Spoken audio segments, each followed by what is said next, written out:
going on with this? What is this?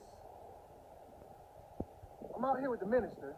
You already know what it is. Peace to the family. Peace and love, y'all. God. We out here at we somewhere, and we just want to go to the rooftop and just kind of enjoy life. But when we got up here, can somebody talk about this to me? Flat earthers, hollow earthers, chemtrailers.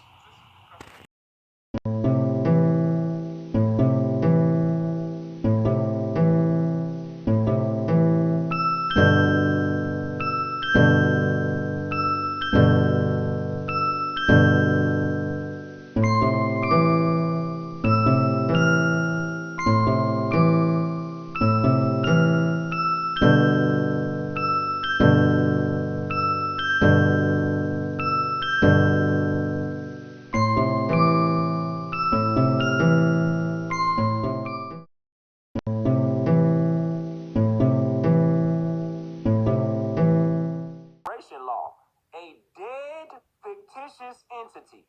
Oh. So-called black man. Oh, so-called Indian. So-called Indian man, Indian woman, black woman. People of color. People of color. You dead in law. You're a dead fictitious entity. African American. Dead. Latino. President is the president of a corporation. Any U.S. president since Abraham Lincoln has been de facto. Look that word up. De facto. So look. You see this right? Each state shall appoint in such manner as the legislature or the legislator thereof may direct a number of this is crucial, may direct a number of electors equal to the whole number of senators and representatives to which the state may be entitled in the Congress. But no senator or representative or person holding an office or trust or profit under the United States shall be appointed as an elector, right? Okay, like the book, Behold a Pale Horse just said. Just said. Fam. People who will not use their intelligence are no better than animals who do not have intelligence. This is how they look at people who don't use their intelligence. Figure. He has a round pocket watch which goes from his button to his pocket. This is typically how we used watches before the wristwatch became fashionable. But there's something even more shocking. On his lower pocket, there is a large rectangular object peeping out. It looks remarkably similar to a modern-day smartphone.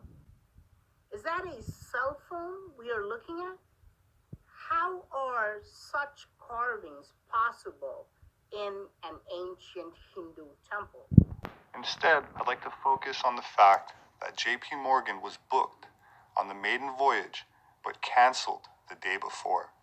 The same fortunate outcome cannot be said for the most wealthy and influential opponents to the creation of the Federal Reserve Act, American millionaires who did not owe their fortunes to banking, such as Jacob Astor, one of the richest people in the world at the time, whose wealth in today's money was the equivalent of $2.25 billion, whose fortune was built in real estate, inheritance from fur trading, and as an inventor, incidentally a friend of Nikola Tesla, and he was a lieutenant colonel in the Spanish-American War. Another opponent to the Federal Reserve Act on board was Benjamin Guggenheim, son of a wealthy miner, who again was not a banker, and either was Isidor Straus, owner of Macy's department store, who, like the other successful non-banker businessman I just named, seemed too unlucky or too unable to seem to make it aboard a life raft, and instead died going down with the ship. First off, according to ElonMusk.info, this is Elon's grandfather, Joshua Norman Haldeman.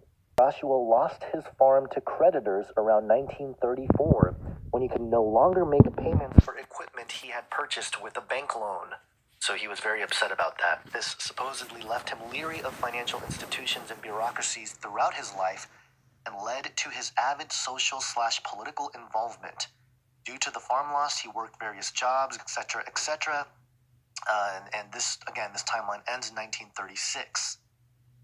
Now, this is very fascinating to consider because at the time, according to Canada's history.ca, the last utopians, Technocracy promised Depression-weary Canadians an end to their hardship, but the offer came with the catch. This was published in January 1st, 2018, and it outlines the growth of technocracy out of the depression-ridden rural Manitoba, and they discuss technocracy as something that flared like a comet in the dark 30s because it promised to replace collapsing capitalist systems with a non-political government of scientists and technicians. That's what it was, this totalitarian approach with technocracy where the engineers basically run everything. And they had all these economic and geopolitical plans to merge Canada, US, and Mexico. These are things that are familiar to people who have studied the New World Order.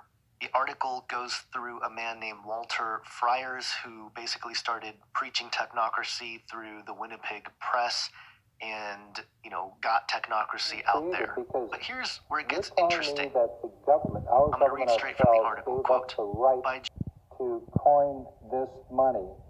And then all of a sudden the Federal Reserve System has the right to make dollar bills, Federal Reserve notes. Was there trickery involved there? But first of all, how did this happen? You talked about 1913, you talked about Jekyll Island. What were the mechanics that led to the change from the government owning the money and issuing the money to its people versus the Federal Reserve? Well, I mentioned the conspiracy at Jekyll Island because it took a lot of plotting to get the people of the United States to accept a privately owned central bank. You see, we had one set up by Alexander Hamilton in 1787, the first bank of the United States. And Thomas Jefferson opposed it, and he got rid of it in 1812, so that caused the War of 1812. The British attacked us again in 1812 because Jefferson had put an end to their bank, and they retaliated with the War of 1812. In fact, you will find banking interests behind every major event of world history. They pull the strings. We're just puppets. The governments are puppets, and that's why the War of 1812 happened. The Civil War, World War I, World War II, you name it. They're bankers' wars. Goes on here to say the end of World War II brought renewed concern that the North American economy, which had flourished to feed the war machine, might plunge back into a depression. Technocrats quickly rebuilt, and on July 1st, 1947, a caravan of 600 Technocracy cars rolled into British Columbia into, quote, Operation Columbia. The convoy had begun in Los Angeles and timed its arrival for a speech in Vancouver by Scott, that's Howard Scott, the man behind Technocracy, Inc. He filled the old Vancouver Forum with 5,000 adherents who each paid $1 admission and shouted Technocracy slogans.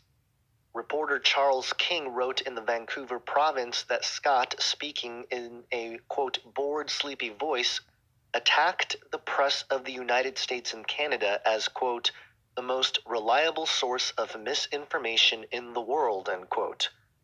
Wow, who does that sound like? 10 years later, the post-war boom in full swing, the movement still managed to attract other adherents, and it goes on.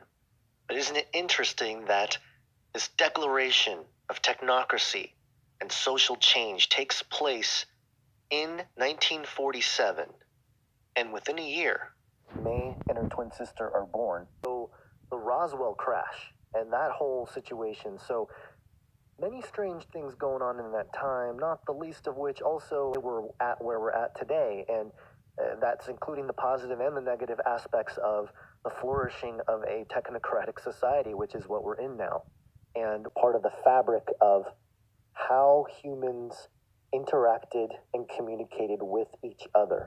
And you can't totally blame the technocrats by themselves because the population at large had to buy into it as well. Jobs, we're going to have prosperity. These are all promises made to a population that will work to help build it. And I think products like the Neuralink, maybe there is a hidden agenda behind it that is exactly what the Bible prophesied as the mark of the beast. Certainly, it's one potential development, I think, from the elite perspective of a way they can carry it out. And, a lot of this has to do, I believe, with God allowing it to happen to a certain degree, because if enough people become aware of this kind of thing, it's just not going to happen. People just aren't going to accept it. But the way things are going, the way our psychology are being manipulated day in, day out by these screens, it becomes much easier for them to control us.